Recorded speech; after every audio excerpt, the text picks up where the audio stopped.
Hi, Chrissy here. Today we have Gary Hong from AutoBahn Motors and Hello. the founder of 10 Square. And today we'd like to find out a little bit more about his, well, we'd like to call it the giant, biggest social experiment of all time, Playpen. So Gary, before we begin, could you please tell us a little bit about yourself? Hi, I'm Gary Hong. I run a family business together with my brothers for over almost 20 over years, 30 years. And we recently, about past 5-6 years ago, we kind of problem solve and build up and innovate car vending machines. And recently, about 2 years ago, we decided to build another car vending machines that is named 10 Square. We envisions to create a Times Square of Singapore, and the vision is to bring community together and place make and promote the spirit of doing good together. Yeah, can you tell me a little bit about, you are most famous for this luxury car vending machine. Can you tell me a little bit about this first? Well, because of our business has been 30 over years, we actually grew with our customers, from young lawyers to young doctors to young businessmen to young employees. And over the past 20-30 years, they all grew, and their requirements of car also grew, and we kind of paced along with them. And organically, we became like one of the lifestyle car dealers in Singapore, serving all our customers. And yeah, and that's how we got ourselves became popular among the community for luxury cars and lifestyle cars. Yeah. I see. I think what really intrigued me was your many stories about how your son was the one who inspired you by having a trip into Toys R Us. Yeah. Actually, it's quite funny that we chanced upon buying a land from our customers and didn't know and not experienced in the development. We bought the land before even doing our homework. So after we bought the land, we actually approached my architect friend and told him about my dream list of having a car showroom. And not later, he came back to me and said, Gary, we have a problem. The land is too narrow and we can't build a proper showroom. So I was thinking how to solve this problem, because we got stuck to buy the land already. And the next thing, I brought my son one day to Toys R Us while he was choosing for his toy. He stopped right in front of the Matchbox cars, and with that, I think I got an idea. Instead of building a car showroom that is basement, why don't I build it upward that looks like a Matchbox cars? And that's how I suddenly started the development, become like a overnight famous for the innovation, which is what I always call an incidental innovations that was supposed to be a problem-facing challenge, but we turn around the thing. Yeah, I think that was hilarious. That's so amazing. I mean, of course, usually our innovations all start with just solving a problem, but yours was just epic. It became this blockbuster, beautiful, epic, like YouTube viral, phenomenon about just the cars going up and down, and the way when it turned around the Daytona, the GT showroom lights and everything at the bottom. I thought that was quite a creative, solution. In fact, a lot of time, I like to call myself a very empathy person. So when I was in the journey of doing the design thinking, I go around observing how retailers does their jobs and all this. So I'm a very empathy person. So when I was trying to design the place, I always go around observing how people run their business and how they present to their client and how they showcase to the client. And I thought to absorb all these good elements and put it into my design thinking when I designed the vending machine, whereby there's sports light, there's videos and all this to showcase the cars. So I think I did a pretty good job in making it as attractive as possible. Yeah, and then you went on to do the version 2, which is 10 square, and you've got this giant screen wrapped around this Singapore's largest anamorphic screen. Yeah, in fact, this one was like dream list that we wanted to build when we bought over this small piece of land in a city about 15 years ago. You know, we wanted to build like a Times Square of Singapore. But unfortunately, the land is too small, and also during that time, the LED was super expensive. We decided to pull the plug of this dream. But of course, after we kind of like successfully built first car vending machine, the inspiration come back again, and I told my brother, say like, hey bro, I think now I got a better idea to build Times Square of Singapore, and this time we built it like a vending machine approach, whereby we have a good track record of the vending machine. But this time, because of so many years of knowledge and visiting to China factories and all this, I know the in-routes of how to find a good factory, good products to build on this dream of 10 square. And I must also confess that it wasn't easy, because when I first did my piling finally, you know, and the COVID happens, and I was like, oh shit, why must it happen at this kind of moment, you know? But nevertheless, I asked myself, you only live once, you know. I rather chase for the passion than you know, live with my comfort investment of my properties, whereby I can collect rentals and be happy for the next 20 years. But nevertheless, I think I will still regret what I'm not doing. So I painfully say that, okay, sell away the investment and liquidate the cash, and build on this, and build a Times Square Singapore. Hopefully, this is a good landmark that we can place, make a lot of do good together, movement together. Yeah, that's how we built the second car vending machine. Yeah. I think it was an excellent decision. I mean, passion builds meaning, right? Yeah, yeah. And you're going, because it was really painful. I mean, I watched you try to push this non-stop through the pandemic. And Yes. even when your staff got COVID, and while you're putting up the screens. Yes. I mean, is that what they call, only at the rough sea you will see a good sailor? I think I kind of like experienced that, you know. The sea was really rough for me, you know, but nevertheless, you know, during COVID, my factory from China couldn't send the people over. So we got a problem solved.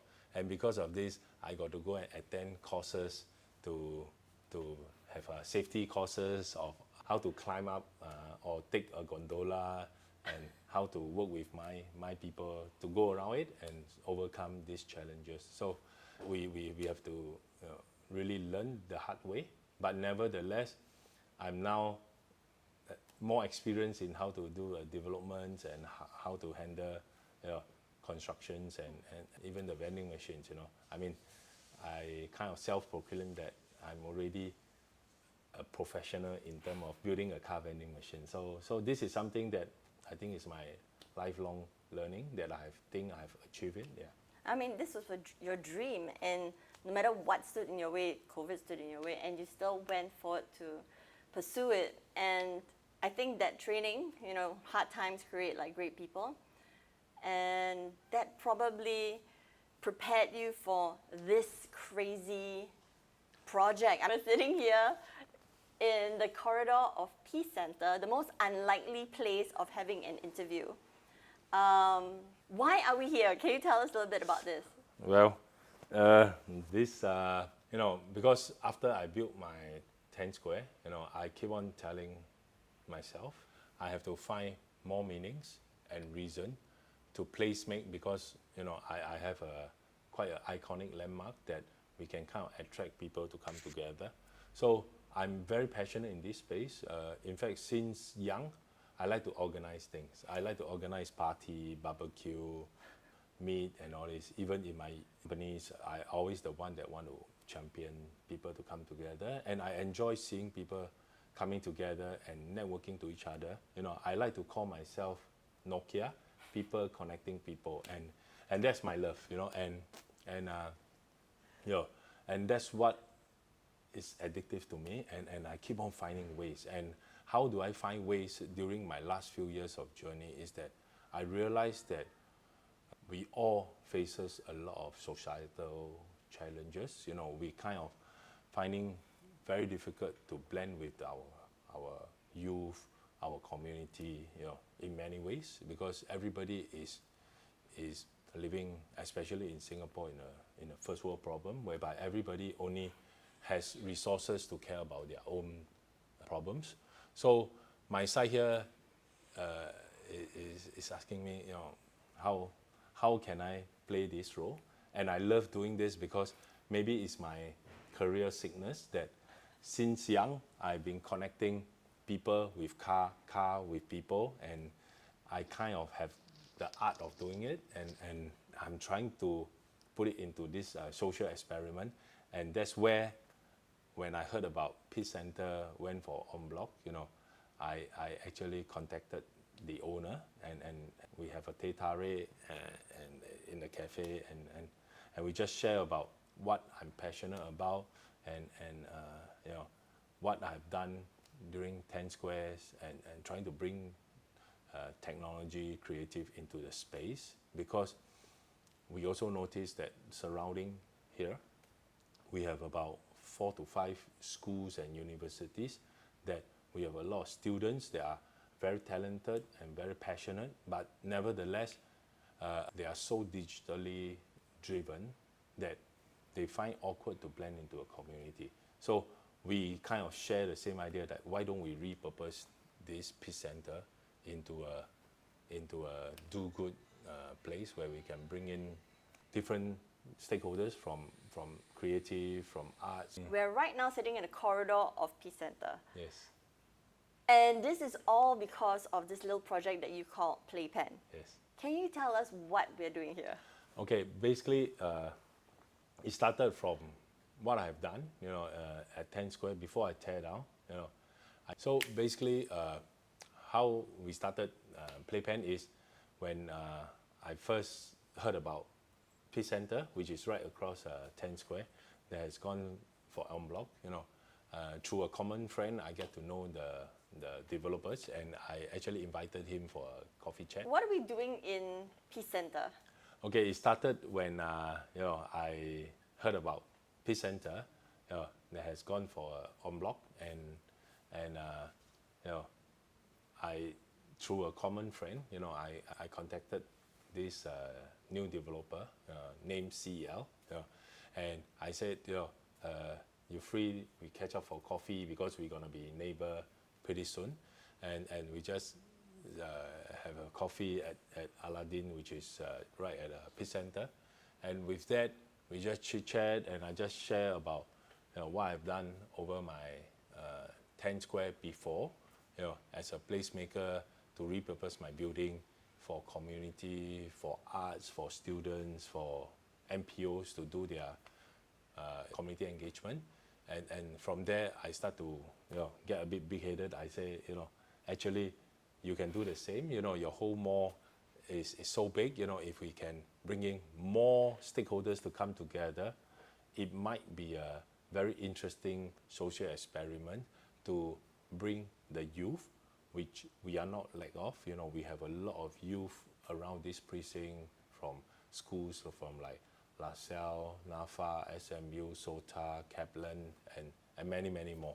And if we can bring in this community of youth together with the community of doing good or corporates, we can actually have the very first social experiment to promote ESG, to promote CSR, you know, and on the same time to address to societal challenge, not through academic or not through just professional approach, but through play, you know, because only when we play, we are not transactional, we are more relational, we take care of each other, you know, we kind of learn things from each other from play, and we hope that with this, we are bringing a lot of good ingredients of doing good or reimagine social impact or play for good into the space, and I think we can come up with a lot of good, innovative new solutions to address to a lot of societal challenge. One of the challenge that I always heard about is mental wellness. I mean, nowadays a lot of young youth always, or even adults, they always have mental challenges that they face. This is really a very first world problem. It's because everybody like to keep the problem to themselves. And when you keep the problem to yourself, you don't share with people, you talk to your own brain every day. And when you talk to your own brain every day, guarantee you will kiss out, you go mad, But hey, we have a space like this, all the people that talk to themselves happens to come together. And imagine if you think that your life is very challenging, you're facing a lot of challenges, you're having a lot of stress.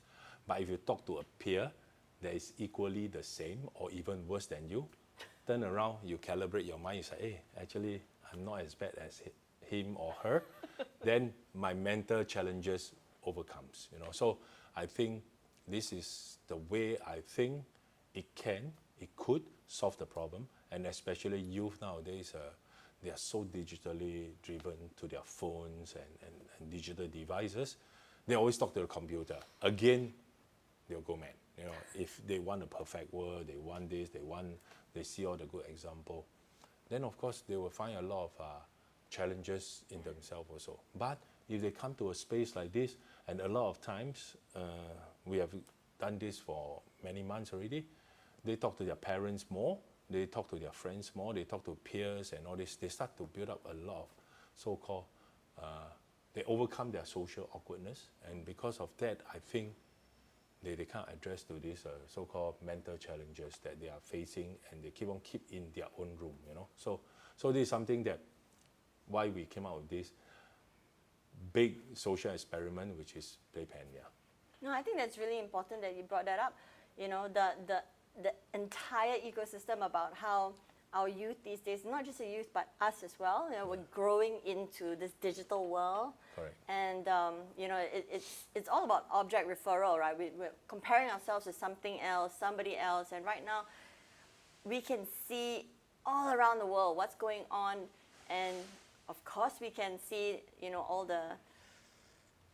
the crises and anxieties that's going around the world as well, but we're also comparing ourselves with that perfect example, and what people really post online is that best parts of their lives, right? Correct. So I think, we've heard about this so often, but at the same time, we think that we should understand this. We think that we should know better, but we don't. Yeah. And I love how you just put it out there and say we're talking to ourselves, we're talking to our computers, and we don't want anybody to know the bad part of what we're thinking about, about how we're self-doubting ourselves, about whether or not we're thinking about the right things or the wrong things. I mean, right now, with black and white, right and wrong, so clear-cut, it's very difficult for us to put ourselves in that equation. Yeah. On this part, I would like to register that, from my this last few years of understanding the why and understanding how to go and address to it, I realized that nowadays, because of internet, because of online information, everybody is getting smarter and smarter. You pick up things so fast, you learn things so fast, and everybody is so intelligent now that when you want to do something with somebody, be it a friend, be it a business counterparts, or be it a classmate or whatever, it starts to naturally develop a very competitive mindset. I want to win. I want to be better. And because of this, in my theory, it becomes transactional. Like what's in for me? Do I have the benefit? Do I need to waste time on you? Do I? And then we start to develop this kind of very, smart, intelligent evaluation against something that you're going to engage. And that is where I think that we should change. I think what you're trying to say is, if I'm reading this correctly, right? I think what you're trying to say is how we rate ourselves against other people. And so, I mean, I want to take this back just a little bit, because there's like two things that actually like stood out to me, right? I was like, I totally understand where you're coming from with the how people start being really calculative. Thank you so much for sharing that.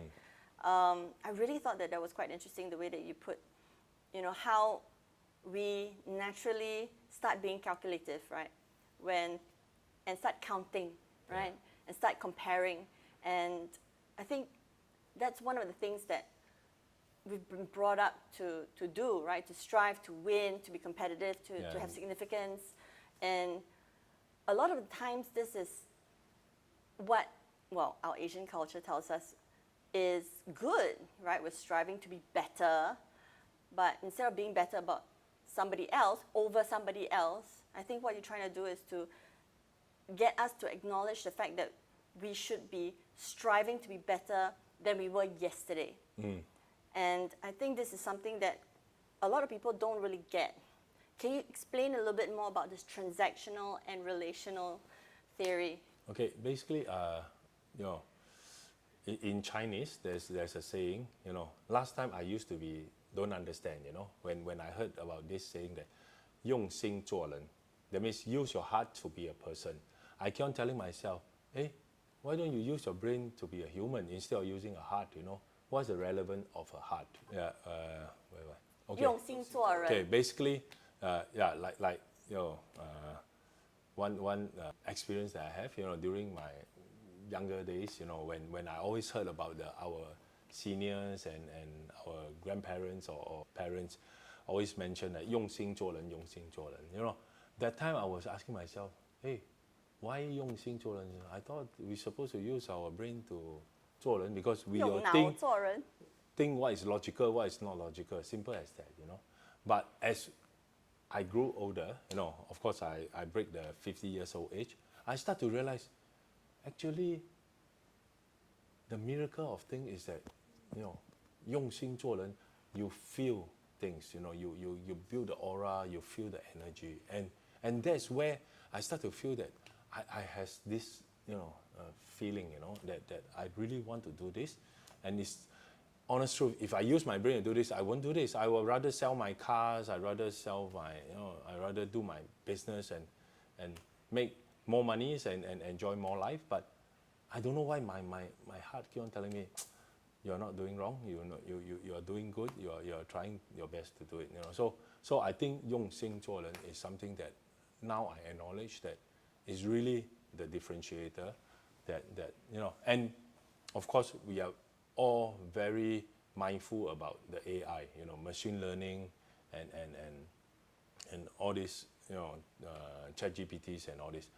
It's coming, and it's coming so fast that, you know, I think it will add another layer of transactional mindset, because I don't need people around me, you know. I mean, the recent news announcement that, you know, the open AI with AI agent, you know, is really becoming much more scarier. You know, I don't need to talk to an advisor, I don't need to talk to a consultant, I don't need to talk to a lawyer, I don't need to talk to a doctor, I don't need to talk to a administrator.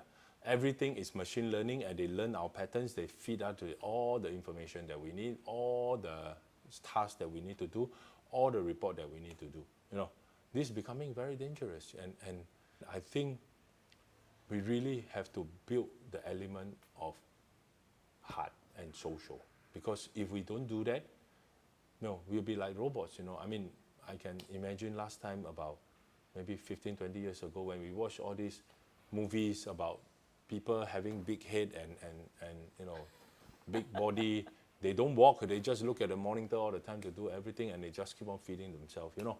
This is becoming reality, and if we can play a part, you know, to build a social space like this, to bring people together, to talk about it, and to let everybody feel and enjoy playing, and build up a lot of engagement with each other.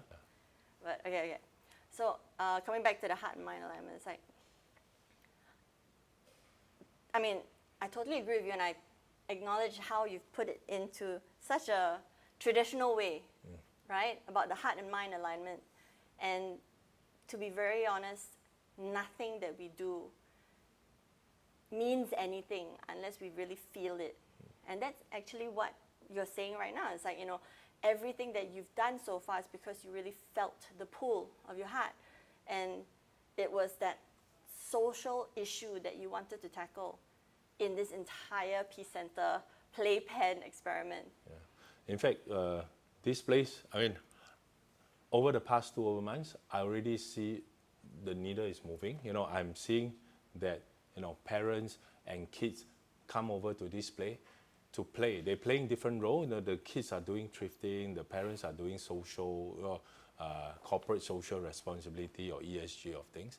And somehow there's many medium and many opportunity for them to exchange information and knowledge. And, you know, I even heard about my Playpen partners, with which Yvonne, she's now having her holiday.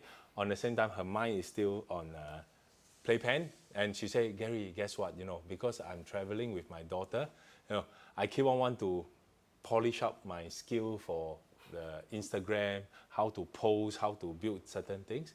And I said, it's a good thing, you know. I mean, you're building your skill. On the same time, you're bonding it with your children with a digital medium. And really, the vision about Playpen is really to bring in all stakeholders to come together, from youth to artists to creative to doing good to technologies, to have an avenue and reason to come together and solve challenges. Because a lot of time, an artist might not be able to address to a technological challenges, whereby if we bring them closer, it could be a click kind of solution that just goes on, you know.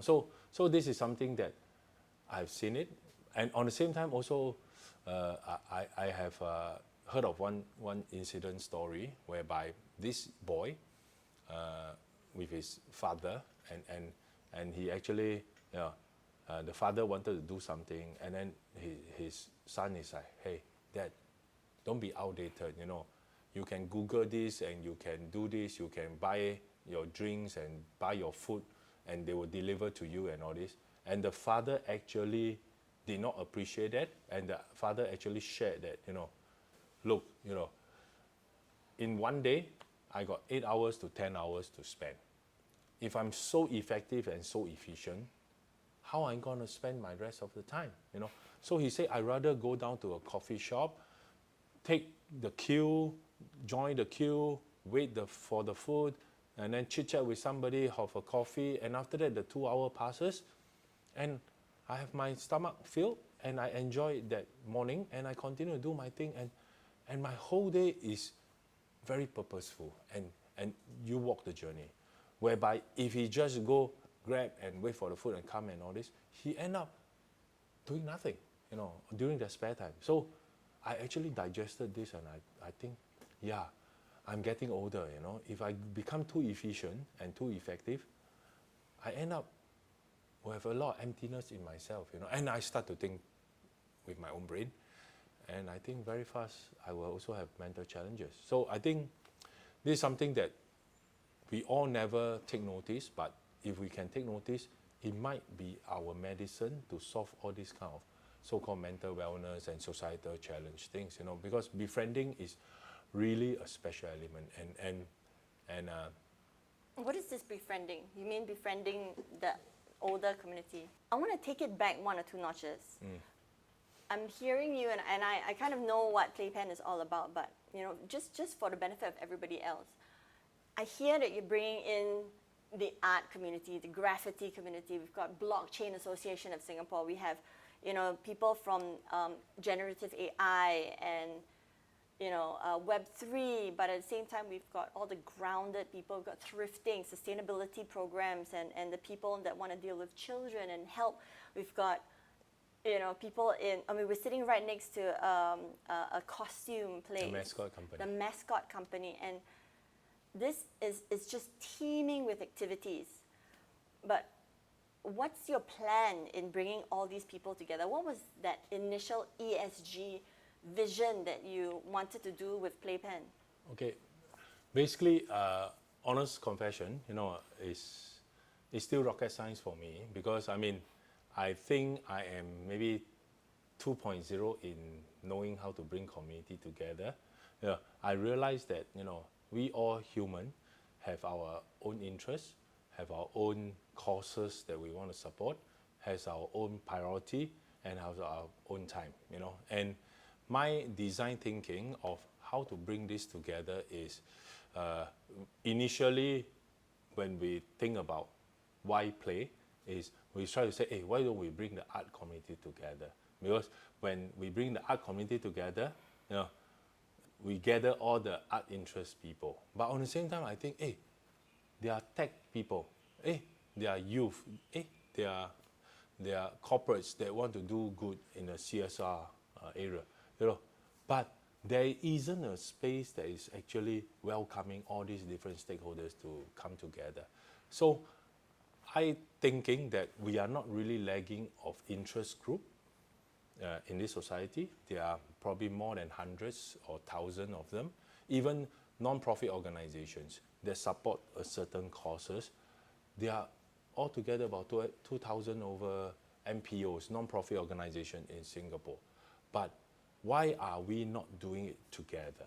So this is actually a social experiment, is to bring everybody together. But the challenging part is that because everybody has their priority of their own businesses or their own work and of their own studies, they couldn't synchronize the same time to come together. And we thought that maybe we add in an element of play, because when we play, we kind of become non-professional, become non-educational. We become like, hey, because of the element of fun, people want to come together. Like I brought in the graffiti community. A lot of them, I've seen very serious lecturers or very serious businessmen. They come over and then they start to see this. Hey, what's you're doing? And all this. And then from there, our peers is like, hey, we are doing all this art thing. He said, hey, honest confession. When I was young, I wanted to do this, but I never have a chance to do this. Then immediately we're like, hey, then do it. The cans are here. We have some mentor here to go through with you, to teach you. If you want to go through a lesson, they are happy to teach you. It's like, really? And then he start doing, and then you can start to see the youth in even 50, 60 years old seniors. And I think these are the beauty of things that we can engage, And we even got incident whereby some corporate people came because knowing some of my peers, they just come and check it out, what's going on and all this. And they saw some tech, young youth doing a lot of very fancy, immersive content creations and all this. And they start to say, wow, I've been thinking how to do this in my business or in my retail or in this, and immediately they found an answer. So this is what I meant by relational, because if it's transactional, these SMEs or whatever might not be able to get close to a solution, because when he called for a quotation, usually because of transactional, they don't want to reveal ideas to the SMEs. And the SME couldn't imagine that he can do this and wouldn't want to pay the dollar to make things happen. And this is a social experiment. We are trying to show that there are possible ways of doing. And I love Web 2 and I fancy Web 3 also. But again, back to the empathy mode, I'm seeing the Web 3 people are going so fast and the Web 2 people are going slower and slower. And when they want to cross over to Web 3, the Web 2 people are too ego to show the Web 3 people they are novice in this area. So how to hide away this is to keep quiet. Like, yeah, I know Web 3, but thank you very much, I'm not coming in. Not interested, Yeah. right? So- just to save face. So nevertheless, the Web 3 people are not empathy enough to go slow to hold the hand of the Web 2 people and say, look, this is the best way, this can do, try.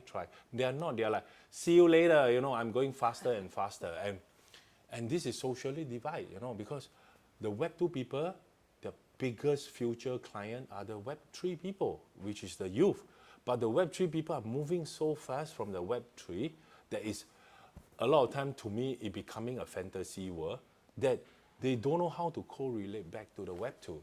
So again, this is another social experiment opportunity for us to bridge the gap, to say, hey, look, sit down.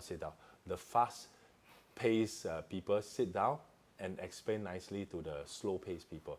And the slow-paced people, hey, please bring down your ego that you are so successful in your Web 2 to listen to the Web 3. So this is how I think I would love to hold the hand, to act again like a Nokia, to connect them and say, look, it's okay. We can come up with a Web 2.0. Everybody find a comfort zone and talk and discuss and solve the challenges. And I think we will have a good transition to a Web 3, because Web 3 is going to be very, very powerful. But if we never find avenue and ways to find a Web 2.0 to address to it, it's socially divided. Like right now, when we are at home, our kids on computer, they don't need a nanny, they don't need a mother, they don't need a father. The phone will do the job, and that's dangerous. Yeah.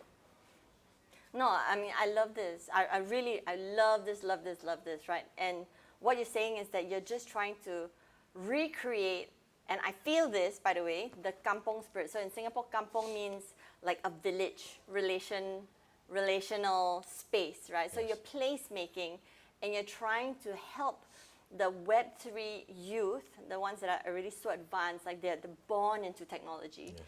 to share this and communicate this and use this as a bridging platform to reach their parents. Yes. In essence, right? Yes. And you're also giving the parents a space to play, Yes. like to remind them Yes. about being childlike. Correct. And And parents being parents is that, a lot of times it's like, oh, I have to maintain my parent class, and the children got to maintain the children class. But for me, my formula is that I can be a bit more playful than my children, and let my children think that, hey, they can play together with us, So I think, again, the metaphor of play is Yeah. really just to bring people together. And I also believe in one thing in human. We all have our own heart. We can feel things, The energy kind of gel together if we are feeling it right together, I mean, that's the miracle of heart, No, I agree with you on this energy, because when you're in play, you're not actually thinking so much, and you're Exactly. finally present in the moment. I learned this from Exactly. my children, Yes, right? yes. And I think you're doing even one step further. You're going beyond that and giving the, well, I wouldn't say boomers, that's a little bit rude, but the older generation a space to then hand over or pass down the knowledge that they've acquired to, create a more economically robust, way of doing things. Yes. To the youth, and hoping that there's some way that they can encourage the youth to, share and blend this Web 3 and Web 2, knowledge to making leadways into a financially stable way of ESG. Yes, Right? yes. You see, talk about the ESG part. I went to attend a corporate summit event. Talking about purpose. So we were down below. Listening to the sharing of our leaders. In a corporate world, they actually mentioned that the ESG part. They are playing a very active role on the environmental and also the sustainability side of things, But they themselves confess on the social part, they find very challenging for them as a corporate leader to do the social part, because their organizations are for profit. So if they go too social, their bosses or their stakeholders or their shareholders going to question them, hey, you are not doing very well in a commercial already, or you are just doing enough because you got so many mouths to feed and so many financial commitments to commit. If you go too social, you might be, doing the wrong thing. So they say on the social part they can't. So on our side, we are trying to do our design thinking, how to bring the community. We initiate the social part. We just need them to come in and bring in their so-called their volunteer talent, volunteer time, and volunteer resources to plug it in back to us. I think this we will create a sustainability itself in the social side of the ESG, because if not, they will never move the social, because as a leader, they also got bosses, and if they do the wrong thing too much on the social, they might get dismissed like overnight, you know. So we also understand about the challenges. No, I mean, I heard very recently this little catchphrase that made a lot of sense to me, that there's nothing more dangerous than an old idea that is still profitable.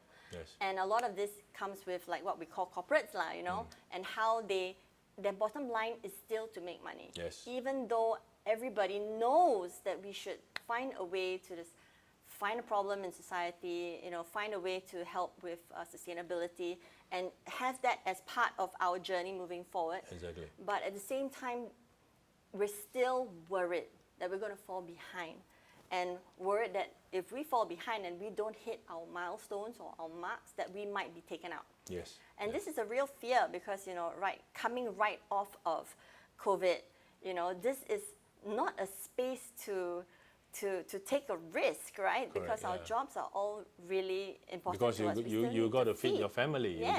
You got to make sure you secure a job. So you don't want to move the needle Too to much. do the wrong thing, you know. Yeah. So but you are taking a huge risk here.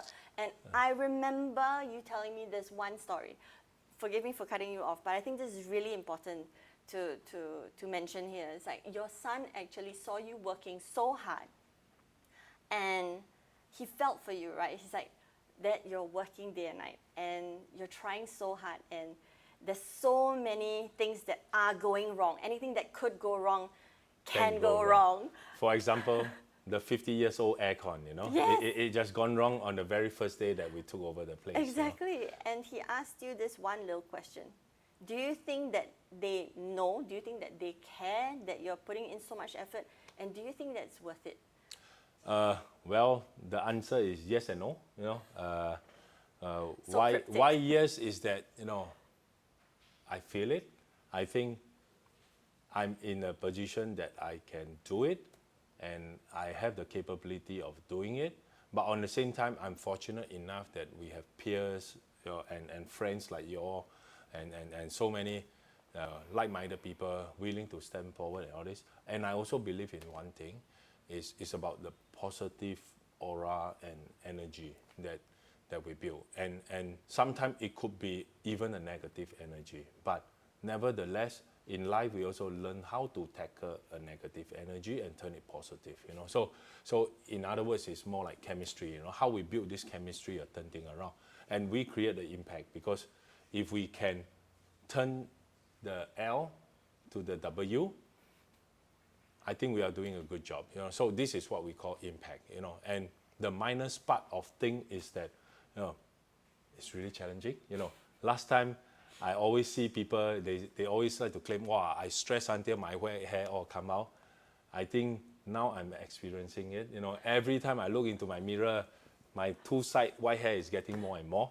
But nevertheless, take it positively, I'm more wiser. Because when people look at me, it's like, wow, Gary, you're wiser. Why? Because by the number of hairs, white hair you have, you are wiser. You know, but nevertheless, I think if we can make a difference, why not? You know, because I hope it resonates to more stakeholders. You know, if I do it and people see like, hey, Gary, that was a good classic example you have done, it motivates them. You know, be it the youth, be it the senior, be it the leaders, you know, be it our policymakers.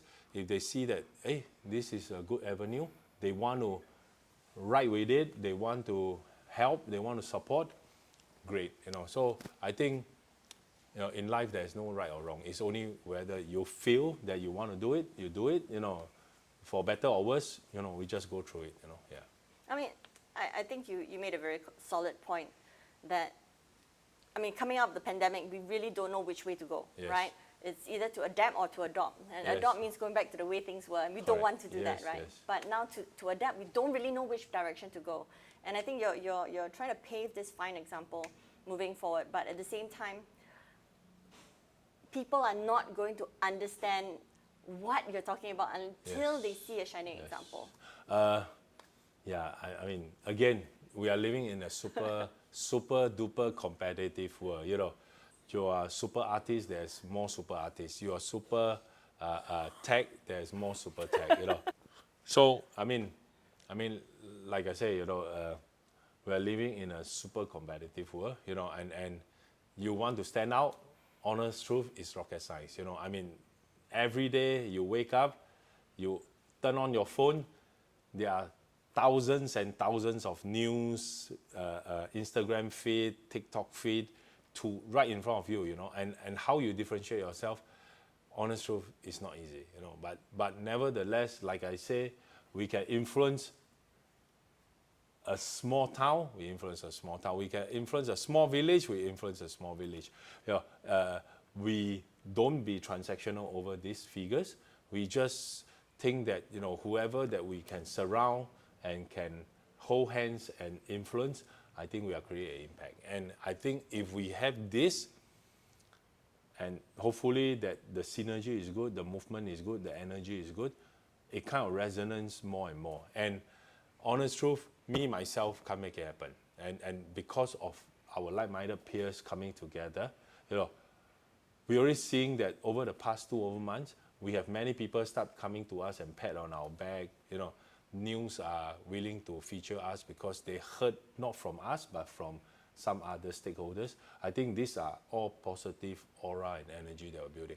Even to schools, you know, there are schools, lecturers, educators, dean, heard about what we are doing.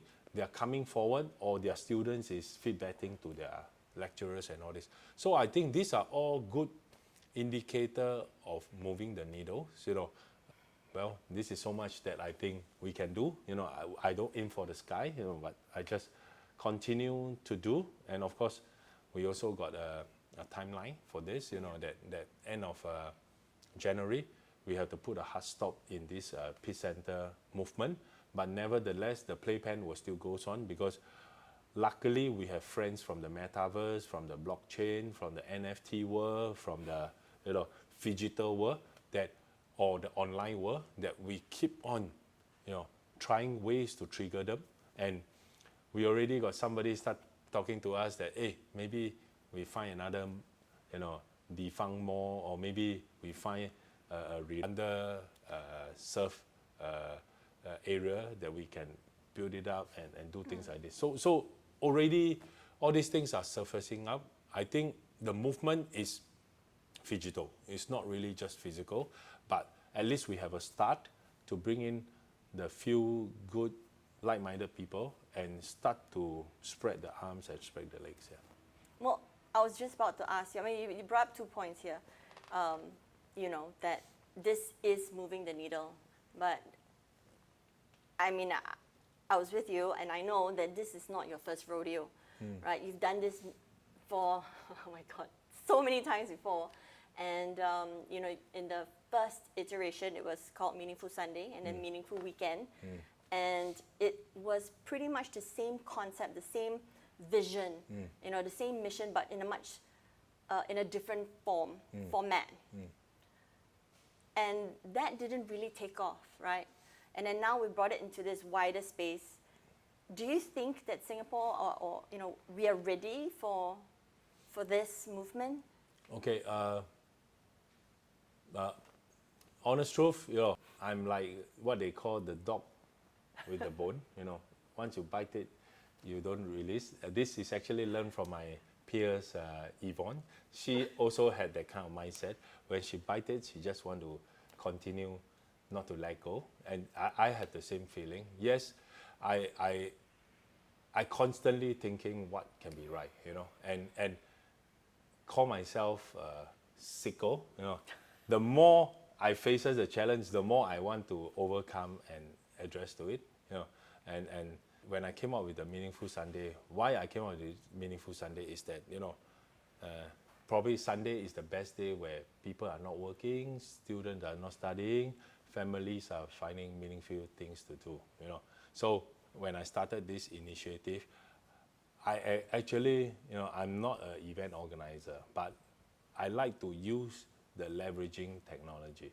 So what I leverage on is two things. One is the social causes. We have, by UN standards, we have a 17 SDG. So we already got a good 16 social causes plus 17 is about partnership. So I think I wear the partnership hat the most. Then the 16 causes, if we pair it up, actually there are many, many impactful days in a year that we can leverage on, and where we want to really champion this Meaningful Sunday. But of course, it's unseen and unheard. So when I approach stakeholders that could be in this space, a lot of them, probably because they never seen before, they probably say no first, and some of them probably has their own priorities or their time given to their own things. They also say no. So I'm also finding a little bit challenge in this, but nevertheless, I continue to do it with different stakeholders and build it up and show example, so that I can prove to more that they can see that, oh, actually, it's a leveraging opportunity than a commitment opportunity from different stakeholders. But I'm still continuing to prove it, and it's taking shape. Now more and more people are hearing about this kind of approach of things, and Playpen is also one of the milestones that even show to them that, look, we are doing even a bigger approach, and we are bringing more stakeholders to come in. So yeah, I think we are making noises now, and yeah, it's a journey. And I think many people also ask me, Gary, when you do this, what is the destination, the angle you want to see? Honest confession, I don't want to see the angle. I rather enjoy the journey that keep on doing. So I don't pressure myself to hit the angle, because once you hit the angle, what is next? So I rather enjoy the journey and enjoy befriending to friends, enjoying, making mistake, enjoying overcoming the mistake, enjoying overcoming the mistake with more peers, because when we solve problem together, our relationship become thicker. So this is where I think I want to drive. Oh, wise words, man, wise words. Yeah. It's like, really, really, I mean, that touched me. But, okay, so I guess this will be the last one, last question. And it's pretty much, what is your hope? What do you want this to leech on to the youth? What do you want this to set off as a little bit of a small tsunami? I actually don't hope that it's a tsunami, because tsunami come very fast, and so I rather it be a nice COVID, that it kind of virus to this field, and this field use the same virus of good to virus more people, and it become a common habit. It become a habit to do good. A lot of people ask me, Gary, what is your research? What is your theory over doing good?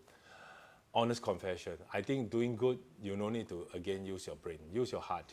If somebody fall down, you no need to use your brain to use AI to do calculation, to do algorithm before you help somebody. Just use your heart. I want to help, I help. Just use your help. Whatever best you think you can help, you help. It might be not the best way of helping, but you just help.